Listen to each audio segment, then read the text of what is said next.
এবারের গল্প পেত্নির নদী। হ্যালো মা। শাহিন একজন সদ্য পাশ করা এমবিবিএস ডাক্তার। কিছুদিন আগে সে সরকারি চাকরির পরীক্ষা দিয়েছিল। এবার চাকরিটা তার হয়ে গেছে, কিন্তু পোস্টিং হয়েছে ফুলবাড়িয়া নামের একটা ছোট্ট গ্রামে।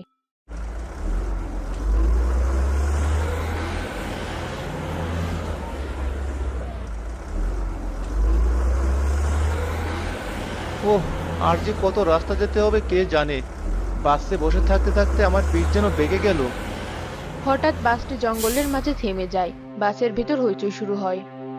আরে কি ড্রাইভার ভাই, এই জঙ্গলের মাঝে বাস নামালেন কেন? ভাগ বালুক দিয়ে আমাদের খাওয়াবেন নাকি? আমি ইচ্ছে করে থামাইনি ভাই, একাই থেমে গেছে। এই কন্ডাক্টর, দেখ তো গাড়ির কি হলো। ধুর, একে সন্দেহ হয়ে আসছে, এর মাঝে আবার এসব ঝামেলা ভালো লাগে না।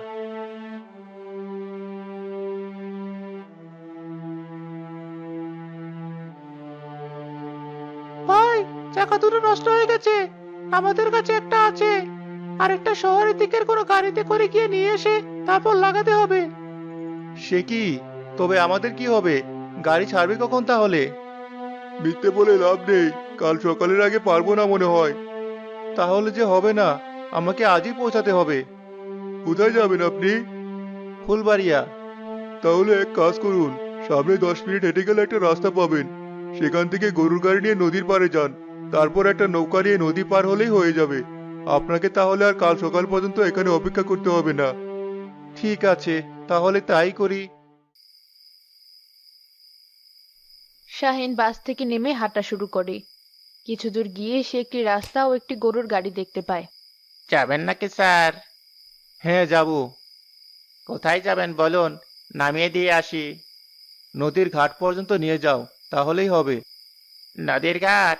এখন তো প্রায় সন্ধ্যা, সেখানে পৌঁছাতে পৌঁছাতে রাত হয়ে যাবে। আপনি ওই রাতে নদীর ঘাটে গিয়ে কি করবেন? কি আবার, নদী পার হয়ে ফুলবাড়িয়া যাব? ওই রাতে নদী পার হওয়ার মতো কোনো নৌকা আপনি পাবেন না স্যার। সে তোমাকে বুঝতে হবে না, তুমি নিয়ে গেলে যাও, না হলে আমি অন্য গাড়ি দেখছি। রাগ করবেন না স্যার, আমি আপনার ভালোর জন্যই বললাম। আসুন, গাড়িতে উঠে বসুন। এই চল চল। স্যার, তা আপনি এই গ্রামে কেন যাচ্ছেন? কোনো আত্মীয় আছেন নাকি? না, আমার কেউ এখানে নেই। এখানকার সরকারি হাসপাতালে ডাক্তারের চাকরি পেয়েছি আমি। সেখানে কালকের মধ্যেই জয়েন দিতে হবে, তাই তো এমন তাড়াহুড়া। তা তুমি আমাকে যেতে নিষেধ করছিলে কেন বলো তো? সে কথা আর কি বলবো স্যার, আপনি শহরের মানুষ, বললে তো বিশ্বাস করবেন না।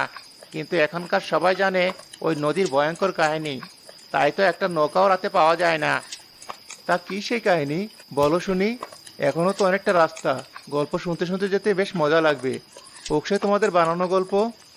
বানানো গল্প নয় স্যার, একদম সত্যি কাহিনী। বেশ, বলো তাহলে। শুনুন তবে। গাড়োয়ান বলতে শুরু করে ফুলবাড়িয়া গ্রামের সেই অভিশপ্ত কাহিনী। ওই গ্রামে একজন চোর বাস করত। নাম তার কালু। সে রোজ কারো না কারো বাড়িতে চুরি করত, কিন্তু কেউ কোনোদিন তাকে হাতে নাতে ধরতে পারতো না। তাই পুলিশে দেওয়া বা তার কোনো বিচার কেউ বসাতে পারতো না। কিন্তু গ্রামের সবাই বুঝতো চুরিগুলো সেই করেছে, তাই তারাও ধীরে ধীরে খেপে যায় তার উপর।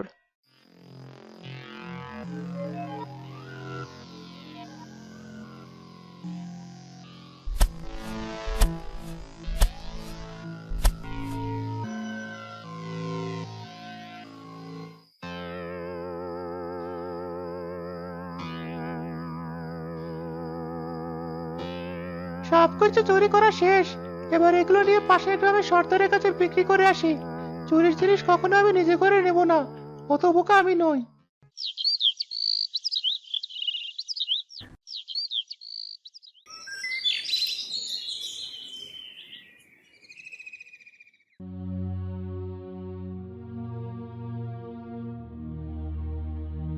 এ কি, আমার ঘরের জিনিসগুলো কোথায়? ঘরের যে আর একটা জিনিসও নেই। সখিনার চিৎকারে হাবলুর ঘুম ভেঙে যায়। কি হলো বউ, ঘুম থেকে উঠে এমন করে চিৎকার করছো কেন তুমি? চিৎকার করছে কি আর সাধে? দেখো, ঘরে একটি জিনিসও নেই। এদিকে ঘরের দরজাও লাগানো, তাহলে জিনিসগুলো গেল কোথায়? কি বলছো? কই দেখি। আসলে তো ঘরে কোনো জিনিস নেই। দাঁড়াও দাঁড়াও, ঘরের চারপাশটা একবার দেখে নি। বউ, এই দেখো, খাটের নিচের দিক থেকে শীত কাটা যে।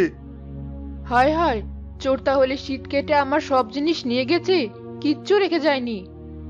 শীত কেটে ঘরের সব জিনিস নিয়ে গেল, তাও কিছু বুঝতে পারলাম না।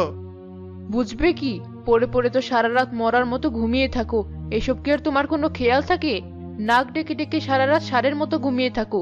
আমাকে নিয়ে গেলেও তো টের পাবে না তুমি। শুধু কি আমি টের পাইনি, তুমিও তো ঘুমিয়েছিলে। তুমি কি পেয়েছো? হ্যাঁ হ্যাঁ, এখন তো সব আমার ঘুমের দোষ। সারাদিন হাড় ভাঙা খাটুনি খাটবো, তোমাদের রেঁধে খাওয়াবো, আবার রাতে আমি একটু ঘুমাতে পারবো না? সে কথা আমি কখন বললাম? তুমি আমার টের পাওয়ার কথা বললে বলেই তো আমি ওই কথা বললাম। যাই হোক, তুমি আর কান্নাকাটি করো না, আমি আবার সব কিনে এনে দেব। ঘরটাও সারানোর ব্যবস্থা করতে হবে, না হলে চোরের জ্বালায় কোনো জিনিস টেকানো যাবে না। হাবলু কাজে বেরিয়ে পড়ে। সখিনা চোরকে বকাবকি করতে করতে ঘরের কাজ করতে থাকে। লাবণী সখিনার বাড়িতে এসে সখিনার থেকে সব শুনে তারা কালুর বাড়িতে যায়। কালু আর তার অন্তঃসত্ত্বা স্ত্রী মমতা বারান্দার মাটিতে বসে হাসি মুখে পান্তা ভাত খাচ্ছিল। দেখেছো দুজন কেমন হাসতে হাসতে লুটোপুটি করছে, চুরি করে এনে ঘর ভরিয়ে ফেলেছে কিনা। মনে আজ খুব সুখ। চলো কাছে গিয়ে কথা বলি। আরে ভাবি, আপনারা তা কি মনে করে? কেন, তোমাদের বাড়ি কি আমরা আসতে পারবো না? মানা আছে নাকি? না না, তা হবে কেন? কেউ তো কোনোদিন আসেন না, তাই ভাবলাম হয়তো কোনো দরকার। কোনো দরকারই না, এমনি হাঁটতে হাঁটতে এদিকে এসেছিলাম, ভাবলাম একটু গল্প করে যাই। আপনারা ঘরে গিয়ে বসুন, আমি হাতটা ধুয়ে আসছি। না না, অত তাড়াহুড়ো করতে হবে না, আমি বসছি, তুমি খাওয়া শেষ করে এসো। শোনো, ওদের ভাবসাব আমার ঠিক সুবিধা ঠেকছে না। যাই বলো আর যাই উত্তর দাও, একটু ভেবেচিন্তে দিও, কেউ যেন কোনো কিছু বুঝতে না পারে। ঠিক আছে, আমি ওদের সাথে তেমন কোনো কথা বলবো না, তুমি খাও। ওদিকে সখিনা আর লাবণী ঘরে ঢুকে দেখে একটা খাট ছাড়া আর কিছুই নেই। এটা কি হলো? আমি আরো ভাবলাম ও খেতে খেতে ঘরে এসে জিনিসগুলো খুঁজে দেখবো, কিন্তু এদের ঘরে যে কোনো কিছুই নেই। হ্যাঁ, আমিও তো নিজের চোখকে বিশ্বাস করতে পারছি না। তাহলে এতদিন কি সবাই শুধু গুজব ছড়িয়েছে?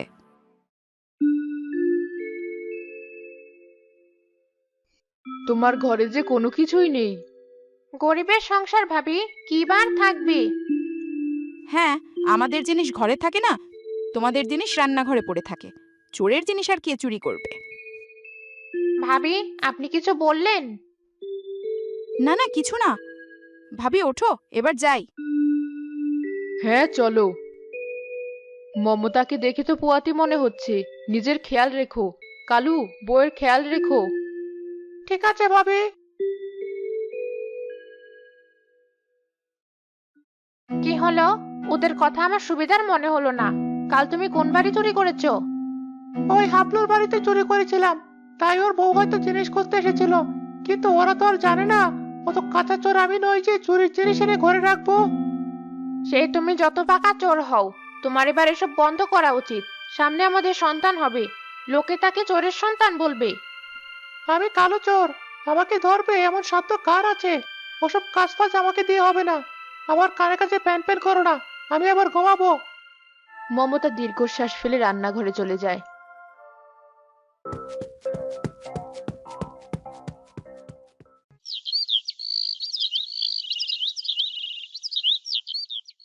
পরদিন চুরির ঘটনায় গ্রামে একটা হৈ হৈ ভাব শুরু হয়ে যায়, কারণ চুরিটা এবার হয়েছে মোড়লের বাড়িতে।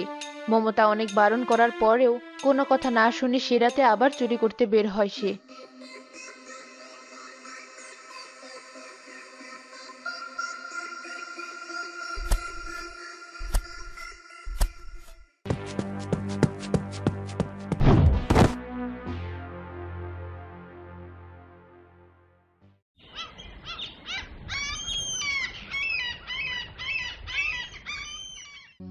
সকালে খবর পেয়ে সবাই মোড়লের বাড়ি হাজির হয়।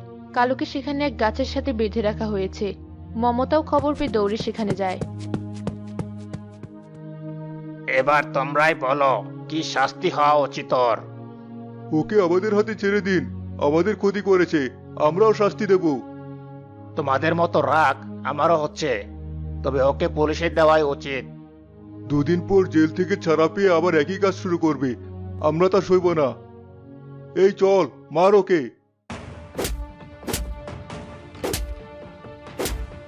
দয়া করে ওকে আপনারা ছেড়ে দিন, দয়া করুন, আমরা এই গ্রাম থেকে চলে যাব, দয়া করুন। কিন্তু তারা থামে না। মমতার চোখের সামনে কালু মারা যায়। মমতা পাথর হয়ে বাড়ি ফিরে আসে। কালুর মৃত্যুর পর মমতা খেয়ে না খেয়ে দিন কাটাতে থাকে। একদিন রাতে পেট ব্যথায় সে সাহায্যের জন্য চিৎকার করে, কিন্তু চোরের বউকে কেউ সাহায্য করতে এগিয়ে আসে না। নিরুপায় হয়ে সে নিজেই নদী পার হওয়ার জন্য এক নৌকায় ওঠে। মাঝি ভাই, আমাকে একটু নদী পার করে দাও, আমি আর যন্ত্রণা সইতে পারছি না। এসব ঝামেলা আমি পড়তে চাই না বাবু, তুমি অন্য রাস্তা দেখো। ওই নৌকায় তো মাঝি নেই, আমি নিজেই নৌকা করে যাব। কিন্তু কিছু দূর গিয়েই সে যন্ত্রণায় আর নৌকা চালাতে পারে না। সেই নৌকাতেই সন্তান সহ সে মারা যায়। সেই থেকে এই নদী আর কেউ রাতে পার হতে পারে না। স্যার, আপনার নদীর ঘাট চলে এসেছে। এই নাও তোমার টাকা। আর হ্যাঁ, তোমার গল্প কিন্তু বেশ মজার ছিল। এটা গল্প নয় স্যার। আচ্ছা আচ্ছা, এবার আমি আসি।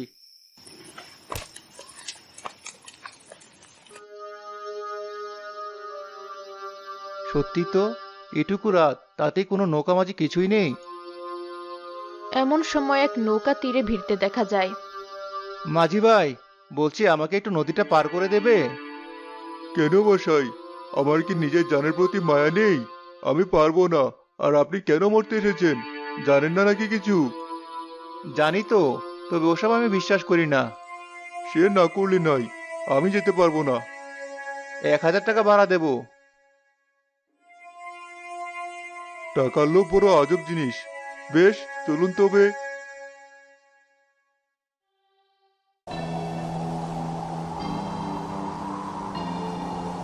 ও আসছে, ও আসছে। হায় রে, সামান্য কটা টাকার লোভে কি ভুল করে বসলাম আমি। আজ আপনিও মরবেন, আর আমাকেও মরতে হবে। বাতাসে পেতনির অট্টহাসি ভেসে আসে। শাহিনও এবার ভয় পেয়ে যায়। কে রে, নদী পার হতে এসেছিস? এত সাহস তোদের? তুমি যা করছো তা একদম ঠিক করছো না। এই, কে তুই? আমাকে এসব বলার তুই কে? আমি এই গ্রামে নতুন ডাক্তার হয়ে এসেছি, আর তোমার কথা সব জেনে এসেছি। তাই বলছি, তুমি ঠিক কাজ করছো না। ঠিক ভুল জানি না, আমি কাউকে বাঁচতে দেব না, তোকেও না। তুমি কত যন্ত্রণা নিয়ে মরেছিলে মনে আছে? তুমি কি চাও আর কেউ এমন যন্ত্রণা পাক? না, তা চাই না। তাহলে কেন এমন করছো? ওরা আমাদের বাঁচতে দেয়নি। তার শাস্তি ওরা পাবে। আমি তোমায় কথা দিচ্ছি, তোমাদের মৃত্যুর সাথে যারা জড়িত তাদের সবাইকে আমি পুলিশে দেব। কথা দিলে? হ্যাঁ, দিলাম।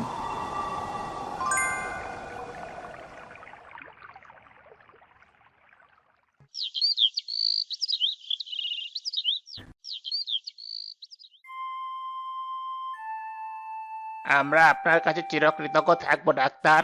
আমাদের এই গ্রামে এত দূর কেউ আসে না। তবে চলে যেতেও সময় লাগবে না। এমন কথা কেন বলছেন? আমরা আপনার কোনো অসুবিধা হতে দেব না। আপনাদের গ্রামে কিছুদিন আগে এক লোক আর তার স্ত্রী মারা গেছেন। তার বিচার না হলে আমি এখানে থাকবো না। মানে? সেই চোরকে যারা পিটিয়ে মেরেছে তাদের বিচার করতে হবে। হোক সে চোর, তবে তাকে পিটিয়ে মারাও অন্যায়। আর তার স্ত্রীকে আপনারা কেউ সাহায্য করেননি, এ তো অমানবিক আপনারা। বেশ, তবে তাই হবে। তবু আপনি চলে যাবেন না দয়া করে। মোড়ল সেই গ্রামবাসীদের ধরে পুলিশে দেয়। আমি আমার কথা রেখেছি। এবার থেকে আমি আমার কাজ করব, আর আপনারা ওই নদী রাতের বেলায় পার হতে পারবেন।